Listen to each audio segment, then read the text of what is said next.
ప్రధానంగా మన తెలంగాణ రాష్ట్రం తీసుకుంటే కనుక ఇక్కడ సన్న చిన్నకారు రైతులు కావచ్చు, వాళ్ళు పండించినటువంటి ధాన్యాన్ని అటు మార్కెట్ యార్డ్లోనే అమ్ముకోవడం కానీ, లేదంటే ప్రభుత్వం ఏర్పాటు చేసినటువంటి ఏదైతే ప్రభుత్వం తాలూకు కొనేవాళ్ళు ఉన్నారో ఆ కమిటీలు కూడా కొంటున్నాయి. కానీ ఇక్కడ కొనే సందర్భం ఏంటంటే అటు మార్కెటింగ్ యార్డ్లో ఉన్నటువంటి ప్రైవేట్ దళారీలు కావచ్చు, ఇక్కడ ప్రభుత్వం నియమించినటువంటి వాళ్ళు కూడా కావచ్చు, వీళ్ళిద్దరు ఒక అండర్స్టాండింగ్ పైన ఇవాళ తెలంగాణ రైతుల్ని మోసం చేస్తున్నట్టు మనం సోషల్ మీడియాలో ఎన్నో వీడియోలు చూస్తున్నాం, వార్తలు చూస్తున్నాము. చాలా కరెక్ట్. కానీ ఎందుకు ప్రభుత్వం దీన్ని ఒక పారదర్శకంగా ఆలోచన చేసి రైతులకు లాభదాయకంగా ఉండేటటువంటి ఒక మార్గాన్ని ఎందుకు సూచించలేకపోతుంది? ఖచ్చితంగా కొత్త ఫార్మ్ బిల్స్ కనుక వచ్చినట్లయితే ఇక్కడ కనుక నా అగ్రికల్చరల్ మార్కెట్ వాడు మోసం చేస్తున్నాడని తెలిస్తే రైతు తనకు ధర వచ్చే చోటకి వెళ్ళి అమ్ముకోగలుగుతాడు. ఇప్పుడున్నటువంటి పాత చట్టాల ప్రకారము ఈ ఏరియా రైతు ఈ పంటను ఈ మార్కెట్ యార్డ్లోనే అమ్ముకోగలడు. మిర్చి పండిస్తే మిర్చి ఖమ్మం యార్డ్లో మాత్రమే అమ్మాలి, పసుపు పండిస్తే నిజామాబాద్ యార్డ్లోనే అమ్మాలి, పత్తి పండిస్తే ఫలానా యార్డ్లోనే అమ్మాలి, ఇది లేకపోతే కాటన్ కార్పొరేషన్ ఆఫ్ ఇండియాకే అమ్మాలి. సో ఇవి ఏవైతే ఉన్నాయో ఈ బంధనాలు, నేను పత్తిని అమ్ముకోవాలంటే నాకు మహారాష్ట్రలో మంచి ధర వస్తుంది, నాకు 2 ఎకరాలు ఉంది, ఇటువంటి 2 ఎకరాలు ఉన్నటువంటి ఇంకో 10 మంది కలిసి ఒక లారీలో మా పత్తిని వేసుకుని వెళ్ళి తక్కువ ధరకి మేము ప్రయాణం చేసి ఎక్కువ ధరకి అమ్ముకుని మేము లాభం పొందొచ్చును. సో కొత్త ఫార్మ్ బిల్లులో ఆ సౌలభ్యం ఉంది. దురదృష్టవశాత్తు రాష్ట్ర ప్రభుత్వాలు ఇప్పుడు 14% తేమ ఉన్న బియ్యాన్ని మాత్రమే తీసుకుంటానని చెప్తున్నారు. కానీ రాష్ట్ర ప్రభుత్వం ఏమనౌన్స్ చేసింది? 17% వరకు తీసుకుంటామని చెప్పింది. టీఆర్ఎస్ ప్రభుత్వము 17% వరకు తీసుకుంటామని చెప్పినది 14% ఉంటే మాత్రమే తీసుకుంటామని అగ్రికల్చరల్ మార్కెట్ కమిటీలో ఉన్నటువంటి వాళ్ళు చెబుతున్నారు. మిల్లర్లతో కుమ్మక్కయ్యారు వీళ్ళు. ఎప్పుడైతే మీరు వేరే వేరే చోట అమ్ముకోగలుగుతారో అప్పుడు మిల్లర్లు మీకు మంచి ధర ఇస్తారు, మీకు మంచి ధర వచ్చే మార్కెట్ యార్డ్కి మీరు వెళ్ళగలుగుతారు. దురదృష్టవశాత్తు బిల్లులొద్దు, సంస్కరణలొద్దు, సదుపాయాలొద్దు, దీనివల్ల రైతాంగము కొత్త ఛాలెంజెస్ని స్వీకరించి ఎదగాలన్నటువంటి కోరిక లేకుండా పడి ఉండాలి. ఈ మార్కెట్ దళారీలు, మార్కెట్ కమిటీల యొక్క గుప్పెట్లో రైతులు ఉండి తీరాలి అని కోరుకుంటున్నారు. దురదృష్టవశాత్తు మన కొత్త బిల్లులను కనుక మనము ఆమోదించి అమలు చేసి మన దగ్గర తీసుకొచ్చి వ్యవస్థల్ని కనుక మనం మార్చి ఉన్నట్లయితే ఈరోజు భువనగిరిలో నాకు నచ్చకపోతే నేను నార్కెట్పల్లిలో అమ్ముకుంటాను. ఈ రెండూ నచ్చకపోతే నాకు ఎవడో ఒక మిల్లర్ నా ఇంటికి డైరెక్ట్గా వచ్చి కొనుక్కుంటాడు, లేకపోతే ఒక సూపర్ మార్కెట్ వాడు నా ఇంటికి వచ్చి కొనుక్కుంటాడు, ఎక్కువ ధర ఇచ్చి కొనుక్కుంటాడు, నాకు ట్రాన్స్పోర్ట్ ఖర్చు ఉండదు, లాభం ఉంది రైతులకి. వాస్తవానికి రైతులు లాభపడేటటువంటి వాటిని మనము ఈ రాజకీయ కారణాల వల్ల దీన్ని వ్యతిరేకించడం జరుగుతుంది. ఇప్పుడు తెలంగాణలో సన్న బియ్యం వేయమని చెప్పి రాష్ట్ర ప్రభుత్వం చెప్పింది. రాష్ట్ర ప్రభుత్వం అప్పటికే కేంద్ర ప్రభుత్వంతో ఒక ఒప్పందం మీద సంతకం చేసింది, బియ్యానికి ఈ ధర ఉంటుంది, ఈ రకంగా ఉంటుంది, ఈ రకంగా ఉంటుందని. సన్న బియ్యానికి ఇన్పుట్ కాస్ట్ పెరిగింది కాబట్టి ఇప్పుడు ధర పెంచాలి అని చెప్పి కేంద్ర ప్రభుత్వాన్ని రాష్ట్ర ప్రభుత్వం అడగలేదు. రాష్ట్ర ప్రభుత్వం ప్రజల్ని మోసం చేసి ఆ బాధ్యత కేంద్ర ప్రభుత్వం మీద వేయలేదు. కేంద్రం మీకు ధర ఇవ్వటం లేదని వీళ్ళు ఏదైతే చెప్తున్నారో ఇది అబద్ధం. కాబట్టి ఈ ఫామ్ బిల్స్ని వ్యతిరేకిస్తున్నటువంటి శక్తులు ఎవరైతే ఉన్నారో వీళ్ళందరూ కూడాను బిల్స్ను అధ్యయనం చేయలేదు. బిల్స్ వల్ల మధ్యదళారీ వ్యవస్థ తొలగిపోయినట్లయితే మిల్లర్లను కంట్రోల్ చేసేటువంటి వ్యవస్థ ఏదైతే ఉందో దీనిని వీళ్ళు రాకుండా చేయాలని ప్రయత్నిస్తున్నారు. కాబట్టి ఎవరైతే ఇప్పుడు ఈరోజు పంజాబ్లో అల్లరి చేస్తున్నటువంటి వాళ్ళు రైతాంగానికి సంబంధించిన అంశాలే మాట్లాడుతున్నారండి. వాళ్ళు ఒకసారి ఆలోచించండి. వాళ్ళు ఏం మాట్లాడుతున్నారు? మేము ఇందిరాగాంధీని చంపేశాం, మా భింద్రావాలా సహాయంతో ఇందిరాగాంధీని చంపేశాము, రేపు మోడీని కూడా చంపేస్తాం, మాకు ఖలిస్తాన్ కావాలని అడుగుతున్నాడు. రైతుకి ఖలిస్తాన్కి ఏంటి సంబంధం? ఈ రైతుల ఉద్యమం గురించి కెనడా ప్రధానమంత్రి మాట్లాడుతున్నాడు. కెనడా ప్రధానమంత్రికి మన రైతాంగంతో ఏం సంబంధం? కెనడాలో తుఫాన్ వచ్చి కెనడా ప్రభుత్వం సరిగ్గా సహాయ సహకారాలు అందించకపోతే కెనడా ప్రభుత్వం ఇలా చేయాలి అని చెప్పి భారత ప్రభుత్వం అంటే కెనడా అంగీకరిస్తుందా? కాబట్టి కెనడా ప్రధానమంత్రి ట్రూడో ఎవరైతే ఉన్నారో ట్రూడోకి అధికారం ఏముంది అసలు? ఇండియాలో ఎలా ప్రభుత్వాన్ని నడపాలన్న విషయంలో అతని సలహా ఏంటి?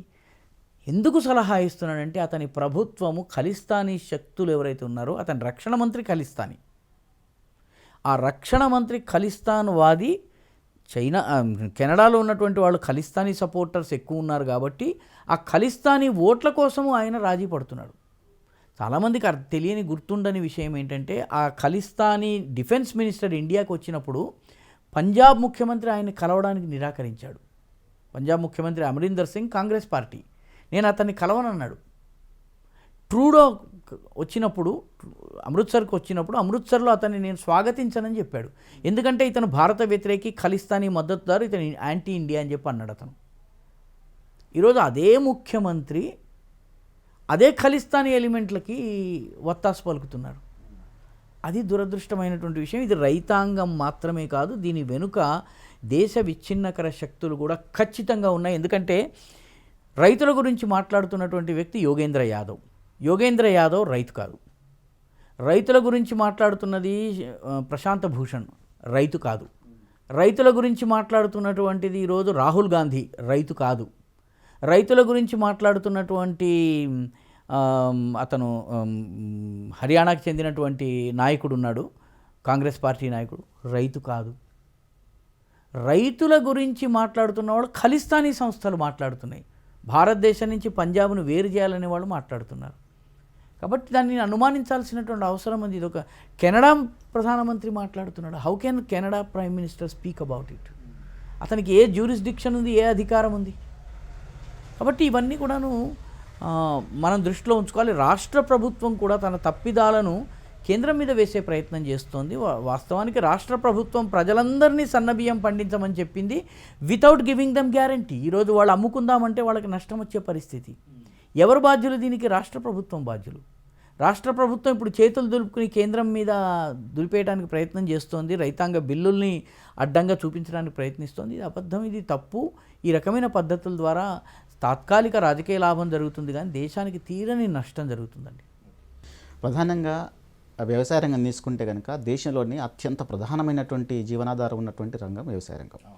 మరి దీంట్లో వచ్చినటువంటి సంస్కరణలు అంటే విత్తన నాణ్యత కావచ్చు, అధిక దిగుబడికి వచ్చే విధంగా ఎన్నో పరిశోధనలు చేశారు. అటు ప్రభుత్వానికి సంబంధించినటువంటి వ్యవసాయ యూనివర్సిటీలు చేశాయి, అలాగే స్వచ్ఛంద సంస్థలు కూడా ఎన్నో పరిశోధనలు చేశాయి. కానీ రెండో వైపు చూస్తే కనుక పండినటువంటి పంటను ఎట్లా అమ్ముకోవాలి, ఎంత గిట్టుబాటు ధరకు అమ్ముకోవాలని అనేటటువంటి ఒక మార్గదర్శకాలను కావచ్చు, మార్గాలను కావచ్చు శోధించేటటువంటి దారులు ఎందుకు వేయలేకపోయింది అటు ప్రభుత్వం కావచ్చు, ఇటు ఎన్జిఓస్ కావచ్చు? ఈ బిల్లు ఆ పనే చేస్తోందండి. ఎన్జిఓస్ ఇంత మటుకు రైతాంగ పరిశోధనలు ఏమీ చేయలేదు.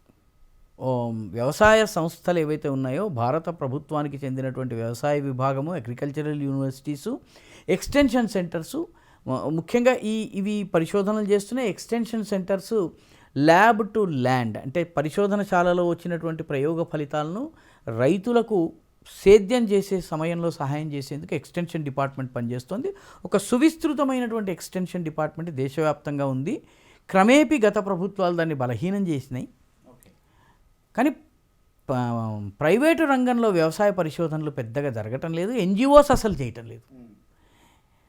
మార్కెట్ లేకపోతే రైతుకు ధర లభించే విషయంలో కొన్ని సంస్థలు అడ్వకేసీ చేస్తున్నాయి. పరిశోధనల కన్నా కూడా కొన్ని అంశాలను తీసుకుని ఫైట్ చేస్తున్నాయి. గతంలో బిల్ గేట్స్ కూడా వచ్చినప్పుడు కూడా మన దేశానికి చాలా వేల కోట్ల రూపాయలు ఇచ్చిపోయారు. అంటే రైతాంగం పైన అంటే నాణ్యమైన విత్తనాలు తీసుకురావడం, అధిక దిగుబడికి సంబంధించినటువంటి క్రాప్స్ కోసమని పరిశోధన చేయడానికి డబ్బులు ఇచ్చి వెళ్ళారు.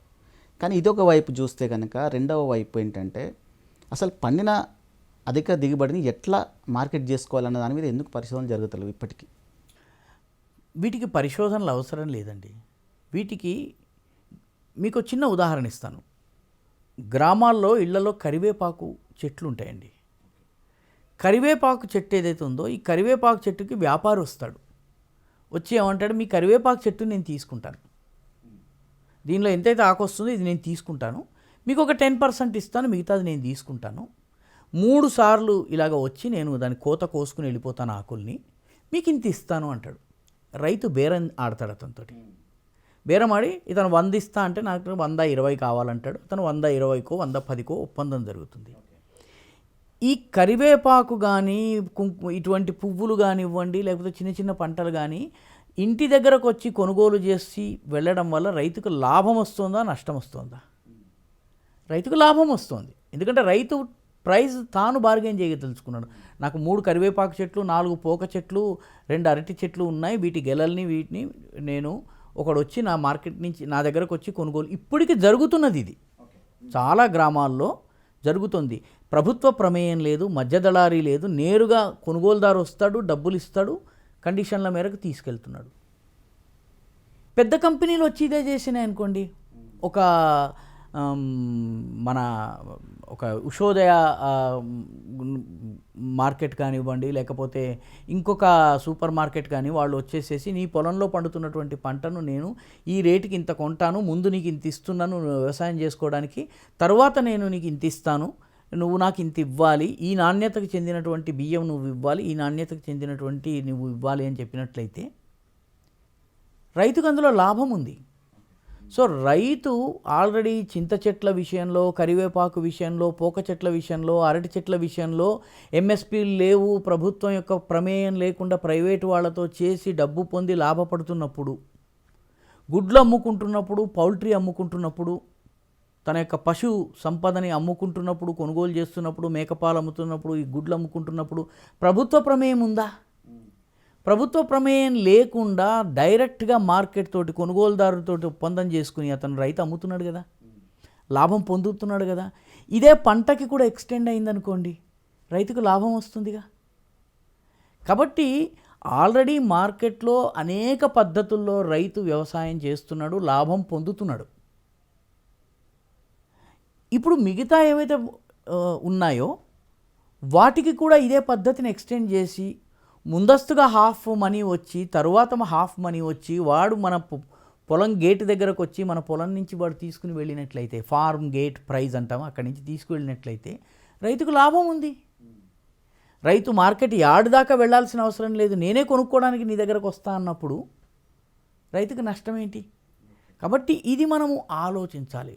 వ్యవసాయ రంగం మారుతోంది, ఇంకా మార్కెట్ యార్డ్లకు వెళ్ళాలి, మార్కెట్ యార్డ్లో అమ్మాలి, దళారీలు అక్కడ 2 రోజులు 3 రోజులు నేను బియ్యం ఆరబోసుకుని, ధాన్యాన్ని ఆరబోసుకుని వెయిట్ చేయాలి, వాన పడితే తడిసిపోతుంది, తేమ శాతం ఇంతుంది కాబట్టి నేను కొనుగోలు చేయనంటాము. వాళ్ళు చూపించిన వే బ్రిడ్జిల్ని మనం తీసుకుని ఈ మొత్తం నుంచి రైతుకు విముక్తి కల్పిస్తున్నప్పుడు రైతు ఎందుకు కంగారు పడుతున్నాడు? రైతు ఆల్రెడీ కరివేపాకు అమ్ముకోగలిగినప్పుడు, ఆల్రెడీ చింత చెట్లు అమ్ముకోగలిగినప్పుడు, చింత చిగురు అమ్ముకోగలిగినప్పుడు, లేకపోతే ఇంట్లో రకరకాల పంటలు అమ్ముకోగలిగినప్పుడు, జామ తోటలు ఉన్నాయండి, జామ తోటకి ఎంఎస్పి ఉందా అండి? లేదు. మామిడికి ఎంఎస్పి ఉందా అండి? లేదు. మీకు యాపిల్స్కు ఎంఎస్పి ఉందా అండి? లేదు. ఈ పంట సాగు మీకు ఈ రకంగా దేనికైతే ఎంఎస్పి లేదో అవి అమ్ముకుని రైతులు లాభాలు పొందుతున్నారు లేదా? సో ఎంఎస్పి ఎన్ని పంటలకు ఉందండి? మన దేశంలో దాదాపు 1200 రకాల పంటలు వేస్తే అందులో 23 పంటలకు మాత్రమే ఎంఎస్పి ఉంది. 23 పంటల్లో ఒక 4-5 ఆయిల్ పంటలు ఉన్నాయి, ఒక 4-5 పప్పు దినుసులు ఉన్నాయి, కొన్ని ధాన్యాలకు సంబంధించి ఉన్నాయి, కొన్ని కమర్షియల్ క్రాప్స్ ఉన్నాయి. అవి తీసేసినట్లయితే మీకు రైతుకి మిగతా దేనికి కూడా ఎంఎస్పి లేదండి. పళ్ళ తోటలకి ఎంఎస్పి లేదు, పూల సాగుకి ఎంఎస్పి లేదు, మీకు కనకాంబరాల వంటి సాగు చేస్తున్నారు ఎంఎస్పి లేదు, అరటి సాగు ఎంఎస్పి లేదు. వీటన్నిటి వల్ల రైతు లాభం పొందుతున్నాడా లేదా? ఎంఎస్పి లేకుండా, మార్కెట్తో ప్రమేయం లేకుండా నా ఇంటి దగ్గరకు వచ్చి ప్రైవేటు వ్యాపారి కొనుక్కుని పోతున్నప్పుడు రైతుకు లాభం వస్తుంది కదా. రైతు పౌల్ట్రీకి కానీ పశుపాలనకి కానీ ఎంఎస్పి లేదు, గుడ్డు ఇంత ధరకే అమ్మాలి అని చెప్పి లేదు, లేకపోతే చికెన్ ఇంతకే అమ్మాలని లేదు, రైతు నెగోషియేట్ చేసుకుంటున్నాడు. సో మిగతా పంటలకి కూడా ఈ రకంగా నెగోషియేట్ చేసుకుని తన లాభం వచ్చేలాగా తను నెగోషియేట్ చేసుకునేందుకు దానిలో కూడా ప్రభుత్వం ఏం చెప్పిందంటే, ఈ బిల్లులో వాడు తక్కువ రేటుకి మీ నుంచి కొనడానికి వీలు లేకుండా 3 అంచెల న్యాయ విధానాన్ని పెట్టిందండి. 3 లెవెల్స్లో ఎంత ధర ఉండాలంటే గ్రామ పెద్దలతో ఒక కమిటీ, స్థానిక అధికారులతో ఒక కమిటీ, పైన ఇంకొక ట్రైబ్యునల్ పెట్టారు. అంటే 3 రకాలుగా మీరు న్యాయం పొందేటువంటి ఏర్పాటు ఉంది. అంటే నేను ఇది 5 రూపాయలకే కొంటానని ఎవడన్నా అంటే ఇది కాదు, ఇది 100 రూపాయల వస్తువు, నేను 5 రూపాయలకు అమ్మనని రైతు 3 ఆర్బిట్రేషన్స్ చేసుకోవచ్చు. కాబట్టి ఇంత సదుపాయం ఉన్నప్పుడు ఇన్ని మేళ్ళు ఈ బిల్లులో ఉన్నప్పుడు ఈ బిల్లుని వ్యతిరేకించడము సరైనది కాదు. రైతులలో అనవసరమైనటువంటి భయాందోళనలు సృష్టించడం జరుగుతుంది. ఎందుకంటే గత ప్రభుత్వాలు ఈ రకంగా రైతుల్ని మోసం చేసినాయి.